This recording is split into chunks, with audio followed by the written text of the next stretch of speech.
এবং আমাদের স্কুল তো সম্ভবত গরমের ছুটি পড়ে গেছে। আমি ইংলিশ মিডিয়াম স্কুলগুলোকেও রিকোয়েস্ট করব,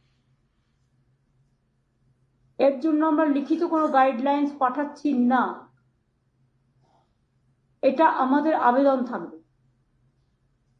যে আমরা তো রাজ্য সরকারের স্কুলগুলো ছুটি দিয়ে দিয়েছি, এবং যেহেতু অনেক রাজ্যেই ছুটি দিয়ে দেওয়া হয়েছে, প্রাইভেট স্কুল যারা আছেন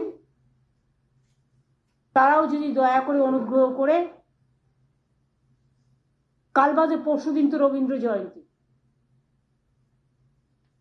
আপনারা আপনাদের ছুটিটা রবীন্দ্র জয়ন্তীর দিন থেকে যদি করে দেন ভালো হয়।